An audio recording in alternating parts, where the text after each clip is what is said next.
Shalom, family. Welcome to another teaching from Teo Ministries. The title of this lesson is The Desert Shall Blossom, More Prophecy Being Fulfilled.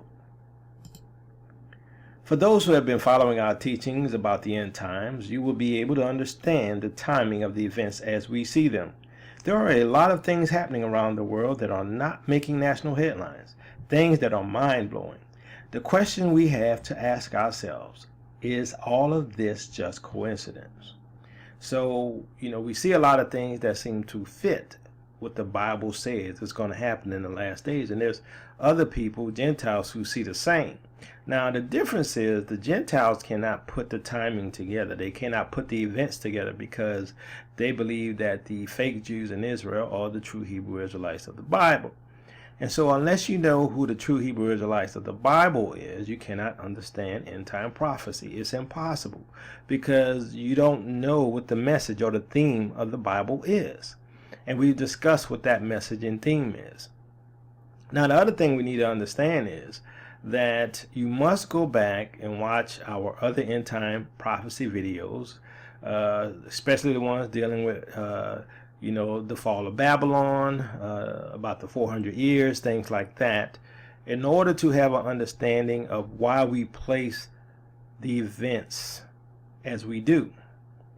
Because what we see about to happen is, one, World War III, and during that time of World War III, there's going to be increased persecution of Israel, right, which is in Babylon, which is the United States. We do not believe that the Vatican or Saudi Arabia is is Mystery Babylon. We do not believe that we do not believe that Saudi Arabia is Babylon. We do not believe that the Vatican is Babylon. We believe that America is Babylon. So I want to make that distinction, family, so that there won't be any confusion. Now, I will say this, that Teo's stance on end-time prophecy is different than everyone else's. I have not seen anyone else that put the timing together as we do, that put the events together as we do. Now, I'm not saying we're right because only the Most High knows for sure. So, we, as I mentioned in other shows, we see through a glass darkly. But I think I'm seeing all of the things I would expect to see happening before our eyes. Now, it's sort of like a kid waiting for Christmas, I know the Hebrew Israelite community, we don't celebrate Christmas, right, or Christmas, which is from Catholicism. But my point is, when you were young and you did follow and believe in Christmas, you'd stay up all night waiting for that event to happen, for your presents to arrive. It's sort of like that, right? Israel's waiting on edge, waiting to be delivered, waiting on edge for their Messiah to come and deliver them from the land of their captivity, sitting on the edge of their seat, waiting for the judgment of their enemies, because their enemies have persecuted them for over 400 years. And, I think Israel is tired. And I think the Most High is tired of it as well. He's patient, long-suffering, so that, one, he can deliver those who will be delivered, and he can judge those, right, who persecute his people. So the Most High will let iniquity reach its full. And when it reaches its full, then that's the end of that nation. I think America is pretty much almost there, right, at the full, at the tip of the brim, about to flow over. Okay, so we need to understand, as I say, family, that in order to understand why this particular scripture is important, these scriptures, that is, you must understand the whole timing of events as we see them. And so for those who have not followed us, it may be a little confusing. So I just want to give you that caveat, so that if you are confused, it would be better to go back and look at some of these other videos, the 400 years, the fall of Babylon, the awakening of the Gentiles, Ezekiel 37, all of that, even Ezekiel 38 teaching as well. You will get the timing and understand why we believe these things are relevant and portends our second Exodus from the land of our captivity. And after that, and almost simultaneously, the deliverance of all of Israel from around the world as captives. But first, from what we see, the deliverance from Babylon. So land given to Israel. This is the inheritance of the tribe of the children of Judah according to their families. Joshua 15:20. Ashdod with her towns and her villages, Gaza with her towns and her villages, unto the river of Egypt and the great sea and the border thereof. Joshua 15:47. So the image on the right, the two images on the right, the one at the top is the proposed territory of Israel, and all the way down into Saudi Arabia, which would be Judah's territory. Now, I'm of the opinion that probably goes a little further down, because I believe that some of the territory that we will own, or let's say that belongs to us, includes maybe all the way down to Riyadh, and somewhere up in there, right? So this just is an opinion that I have from research. Okay, so the image at the bottom is An Nafud. That's one desert. Each one of these are segmented. Ad Dauna and Rub el Khali. So these are deserts within Saudi Arabia. And you will see why, as we go on, why this is important. Because remember, a lot of this is going to be the territory of Judah. So Judah's inheritance, this is the inheritance of the tribe of Judah according to its clans. Ashdod, its surrounding settlements and villages, and Gaza, its settlements and villages as far as the Wadi of Egypt, which is the river of Egypt, and the coastline of the Mediterranean Sea. So we're going to read Joshua 15 verses 2 right to 4. Their southern boundary started from the bay at the southern end of the Dead Sea, crossed south of Scorpion Pass, continued on to Zin, and went over to the south of Kadesh Barnea. Then it ran past Hezron up to Adar and curved around to Karka. It then passed along the Asman and joined the Wadi, or the river of Egypt, ending at the Mediterranean Sea. This is their southern boundary. So this is Judah's territory. Now, I have the desert or wilderness of Zin highlighted because it is very important to denote where the desert of Zin is. So the location of the desert of Zin, I believe, is all the way up to Mount Sinai. So Numbers 27 verse 14 states, the community refused to obey me at the waters of Meribah Kadesh in the desert of Zin. At that time, you and Aaron did not obey my command. You did not honor me in front of them as the holy God. So, in my opinion, this occurred in the wilderness at Mount Sinai, and that the desert of Zin goes all the way up to Mount Sinai. And the reason I say that is because when Moses disobeyed the Most High by striking the rock, right? This is what the Most High is talking about. When did Aaron disobey the Most High? At Mount Sinai, when he created the golden calf, right?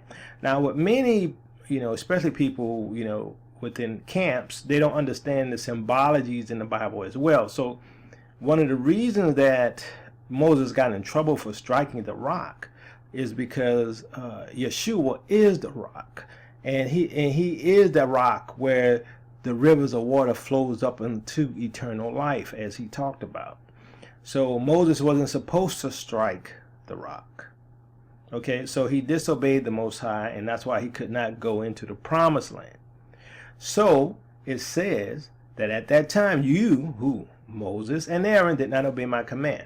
That was at Mount Sinai. So that tells me that the desert of Zin goes all the way to Mount Sinai. That's the way I see it. So let's read Isaiah 11 verses 11 through 13. So we need to have an understanding here of Judah and Israel and what happened to Judah and Israel, because there's two different things that occurred. And so we must understand then, when we're talking about Israel, a lot of times we incorporate all 12 tribes, but we need to make sure we talk about northern and southern. So verse 11, and it shall come to pass in that day that the Lord shall set his hand again the second time. So the second time to what? Recover the remnant of his people which shall be left from Assyria and from Egypt and from Pathros, from Cush, from Elam, from Shinar and from Hamath and from the islands of the sea. And he shall set up an ensign for the nations, and shall assemble the outcasts of Israel, and gather together the dispersed of Judah from the four corners of the earth. The envy also of Ephraim shall depart, and the adversaries of Judah shall be cut off. Ephraim shall not envy Judah, and Judah shall not vex Ephraim. So was Judah the only tribe sent to the four corners of the earth? It seems from Isaiah 11, chapter 11, verses 11 through 13, that God assembles the outcasts of Israel, but gathered the dispersed of Judah. The word for outcast is the Hebrew word daka, meaning to push, thrust, chase, overflow, totter, soar, drive away, or out, be an outcast, be cast down. So we know from history, from the scriptures, that the northern tribes, right, they were cast out of the land way before Judah. Because we remember, right, when Shadrach, Meshach, and Abednego and Daniel, right, and when they left Babylon, right, that was the tribe of Judah. And the tribe of Judah went back into the land. And who was in the land during the time of Yeshua? It was the tribe of Judah. Okay? So now we have the part that's dealing with Judah, the word dispersed. Disperse is the word nefas, meaning to scatter, disperse, overspread, or be scattered. So it's like if I had a bunch of sand in my hand or beads, you know, and I shook them in my hand and I just spread them on the ground and they were dispersed all over the ground. That's what happened to Judah. Judah was scattered amongst the nations. They were like those beads in my hand and I threw them out on the ground and they scattered everywhere. That's what happened. So the dispersed or scattered of Judah. So there's a distinction. Okay? Israel, which is the northern tribes, were outcasts. Judah was scattered amongst the nations. So it appears from these scriptures that the northern tribes were cast out of the land and Judah scattered amongst the nations as slaves. Does this mean that some of the other tribes did not get caught up in the slave trade? I think we can be certain that some of the northern tribes got caught up in the slave trade, but the majority of those scattered are Judah. Scattered amongst the nations, the majority scattered amongst the nations as slaves is the tribe of Judah. So, a land prepared for Judah's return. Isaiah chapter 35 verses 1 through 4. The desert and the parched land will be glad. The wilderness will rejoice and blossom like the crocus. It will burst into bloom. It will rejoice greatly and shout for joy. The glory of Lebanon will be given to it. The splendor of Carmel and Sharon, they will see the glory of the Lord, the splendor of our God. Strengthen the feeble hands, steady the knees that give way. Say to those with fearful hearts, be strong, do not fear. Your God will come. He will come with vengeance, with divine retribution. He will come to save you. So, as we've taught in other teachings, family, Israel is going to be going through some persecution. But the Most High says, don't fear. I got you. I got your back. I am coming. I'm going to deal with these people. And I'm going to save you. So when things get hot, family, don't fear. Trust the Lord. Because he's coming to save you. Now we see the word in verse 2 called crocus. Crocus is a genus of flowering plants in the iris family comprising 90 species of perennials growing from corms. Many are cultivated for their flowers appearing in autumn, winter, or spring. The spice saffron is obtained from the stigmas of Crocus stavus, an autumn blooming species. So understand this word here, family. Understand this flower, crocus, because it's important on what's happening, which is why the desert shall blossom. Isaiah chapter 35, verses 5 through 7. Then will the eyes of the blind be opened, and the ears of the deaf unstopped. Then will the lame leap like a deer, and the mute tongue shout for joy. Water will gush forth in the wilderness, and streams in the desert. The burning sand will become a pool, the thirsty ground, bubbling springs. In the haunts where jackals once lay, grass and reeds and papyrus will grow. So family, in verses 5 and 6, we've discussed that in other videos dealing with the glory of the Lord, right? And what that is. So if you don't understand what's happening in those two verses, go watch the videos dealing with the glory of the Lord. Now, what we want to pay a particular attention to is that water will gush forth in the wilderness and streams in the desert.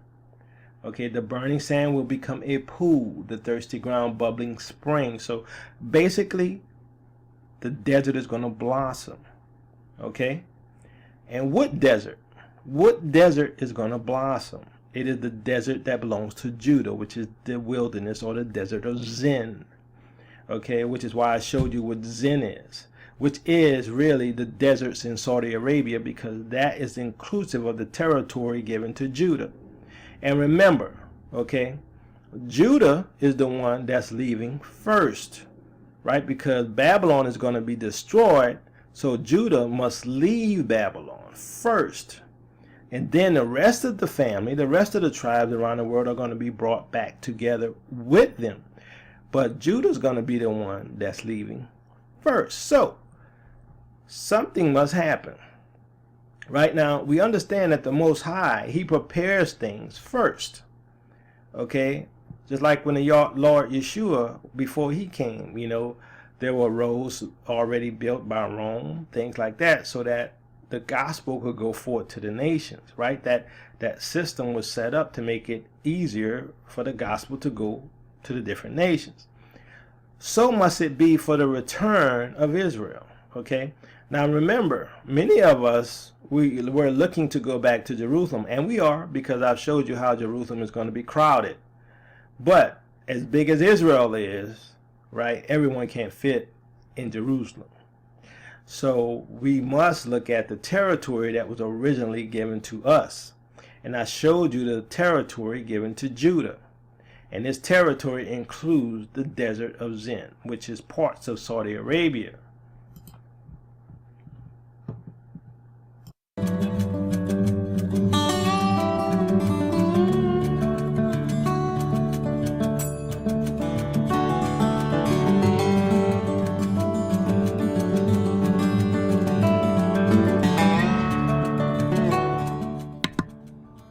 This is the desert in Saudi Arabia, family.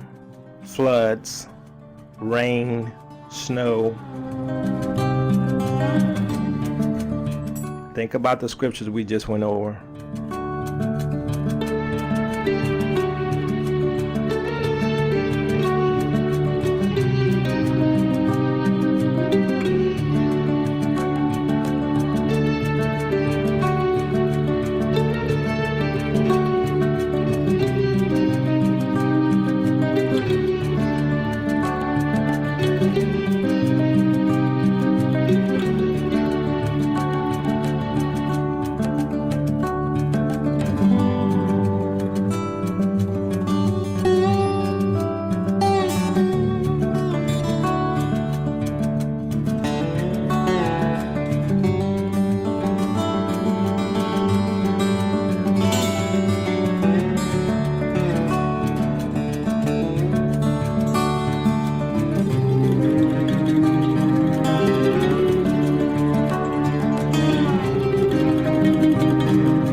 So family, we see that in 2018 there was a huge flood in Saudi Arabia and the desert started blossoming like a rose. You saw the pools of water. You saw the grass. And look, the flowers, the crocus. So, as I mentioned, family, is it coincidence that this happened now, at the end of our 400-year captivity, where all of these signs for our return, for the signs of the second Exodus, for the return of the scattered from amongst the world as slaves, can't be coincidence. I mean, look at this. This is divine. The desert is blossoming like a rose, getting ready for the return of Father Yah's people, getting ready for the return of the slaves, which means the coming destruction of her enemies is near. Which is why the things are happening today on the world scene that makes no sense. Why Trump is making enemies, which is why Russia is threatening us, which is why they're doing all of this with Venezuela and making all of these enemies to surround her. It's almost time to go. It cannot be coincidence, family. It cannot. As I told you before, I am seeing all of the signs I would expect. Now, if it doesn't happen, okay, it doesn't happen. We keeping on. All I can say is I am seeing the signs. The Most High said, you can see when the weather's changing, and you can tell when it's summer. You can see when it's when winter's coming. How come you cannot tell the signs of the times? They're here. It's almost time to go, in my opinion. Now, the question is, if it doesn't happen, is that going to make you lose your faith? Then if you lose your faith, then your faith was not on a firm foundation. If your faith is in the Messiah, you will be fine. Now, if your trust is in something else, then you will fall. Like with anything, you know, you must be on sure ground. Isaiah 35 verses 8 through 10. And a highway will be there. It will be called the way of holiness. It will be for those who walk on that way. The unclean will not journey on it. Wicked fools will not go about on it. No lion will be there, nor any ravenous beast. They will not be found there. But only the redeemed will walk there, and those the Lord has rescued will return. So this is the chapter dealing with what's going to happen with the desert, that it would blossom as a rose. Who's going to walk on those lands? Who's going to walk on that dirt? Who's going to walk in that desert? The redeemed shall walk there. Those who the Lord has rescued will what? Not go there, but will what? Return. We are returning to where we were taken from. They will enter Zion with singing. Everlasting joy will crown their heads. Gladness and joy will overtake them, and sorrow and sighing will flee away. What we have to ask ourselves is is this all a coincidence? As I mentioned in the introduction, there are many things happening in the world today that we did not discuss here. We may get into those events in the future. You need to make sure that you are right with the Most High. Do you trust in Jesus, Yeshua alone for your salvation? Do not let deceivers steal your salvation. Do not let them steal your blessings. Do not, family. Understand that it is almost time to go. Is this just coincidence? I say no. I say nay. I mean, what are the odds? Now, what I also expect, which I haven't seen yet, but I would expect, but that the area that I believe to be where true Jerusalem is, which I believe to be Telerad, that's just my opinion from the research I've done, looking at some of the guys' videos and their research. That's one thing I can say makes sense to me. I would expect to see that blossoming in the future as well, but we must understand as well, we're going to be in the wilderness again. Now, the wilderness among the people. Now, there's some interesting things, right? I do think that we're going to go back to Africa where we was taken from, but, you know, who's to say we're not going to go into the wilderness, which is that area in the wilderness of Zin, which is in Saudi Arabia, which is Judah territory, before we go into Jerusalem? Who's to say that's not going to happen?